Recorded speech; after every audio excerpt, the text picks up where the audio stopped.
শরীয়তপুরের সব শ্রেণী পেশার মানুষের সবচেয়ে জনপ্রিয় পরিবহনটি হচ্ছে সুপার সার্ভিস। গত কয়েকদিন যাবৎ ঢাকার যাত্রাবাড়িতে এক সন্ত্রাসের কারণে যাত্রাবাড়িতে এই সুপার সার্ভিস পৌঁছলেই শ্রমিকদের মারধর সহ গাড়ি ভাঙচুর করছে। এতে করে চরম বিপাকে পড়েছে যাত্রীসহ এখানকার এই শ্রমিকরা। আমরা জানতে পেরেছি যে বেশ কিছুদিন যাবৎ ফাহিম নামের যাত্রাবাড়ির এক যুব দল নেতা তিনি এই শরীয়তপুর পরিবহনের কাছ থেকে অর্থাৎ সুপার সার্ভিসের কাছ থেকে তারা চাঁদা দাবি করে আসছিল এবং সেটার পরিমাণ প্রত্যেক মাসে কমপক্ষে 10 লক্ষ টাকা অথবা এককালীন 5 কোটি টাকা তাদের দিতে হবে এবং চাঁদা দাবি করেছেন। বিষয়টি নিশ্চিত করেছেন আমাদের শরীয়তপুর বাস মালিক সমিতি।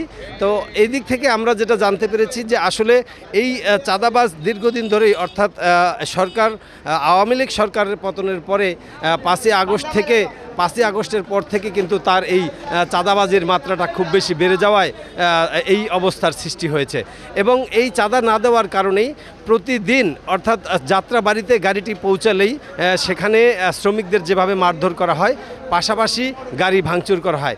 এভাবে চলতে থাকলে আগামীতে শরীয়তপুরের যে যাত্রী সেবা দেওয়ার মতো যে সুপার সার্ভিসটি রয়েছে সেটি কিন্তু বন্ধ হয়ে যাওয়ার উপক্রম। তবে এই বিষয়ে আমরা মালিক শ্রমিকদের সাথে কথা বলেছি। তারা যেটা জানিয়েছেন যে এই ফাহিমের তারা দৃষ্টান্তমূলক শাস্তির দাবি জানিয়েছেন। 10 জন শ্রমিককে মারছে, 25টার উপরে গাড়ি ভাঙছে। আজকে সকালে একজনকে মাইরা মাথামুদা ফাটাইছে। এখন তাদেরকে ওইখানে চাঁদা না দিলে গাড়ি ঢুকতে দিবে না। এটা হলো যাত্রাবাড়ি যুবদলের নেতা, উনি নাকি যুবদলের নেতা, ওই সাবেক সহসভাপতি ফাহিম ভাই লোকজনে আমাদের অ্যাটাক করে, আমাদের মাইরা গাড়ি ভাঙ্গা গাড়ি তারাই দেয়। এখানে করে প্লেস পয়েন্ট মতন যায় না, প্লেস করতে দেয় না, তারা গাড়ি উঠায় নিয়ে যায়, গাড়ি সরাই দেয়। আর আমাদের যাত্রী আমাদের স্টপও মারে। আমাদের গাড়ি একটা গাড়ি 50 লাখ টাকার দামের গাড়ি, তারা যে কোনো মুহূর্তে টোকায় নিয়ে আইসা ওই সামনে গ্লাসে বাড়ি মারতেছে, ছাড়ে গ্লাসে বাড়ি মারতেছে, তারপরে হাতুড়ি দিয়ে বডি পিটাইতেছে, এগুলা শ্রমিকদেরকে মারতেছে।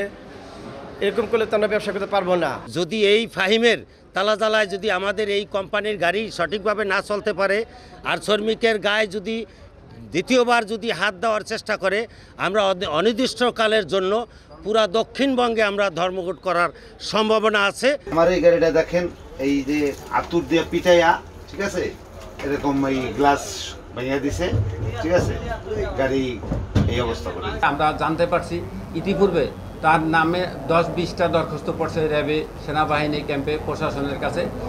সে ব্যাপক পরিমাণে চাঁদা তুলতেছে এবং ব্যাপারা হয়ে গেছে। তো আমরা বিভিন্ন বিএনপি নেতৃবৃন্দকে জানাইছি, নবী ভাইরে সাথে আমরা দেখা করছি।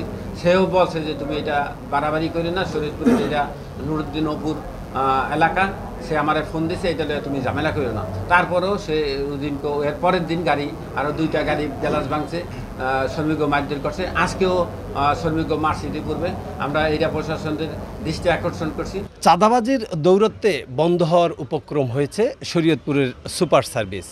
এতে করে যাত্রীসহ মালিক শ্রমিকরা পড়ছেন চরম বিপাকে। শরীয়তপুরের বাস স্ট্যান্ড থেকে বিএম ইসরাফিল, সময় সংবাদ, শরীয়তপুর।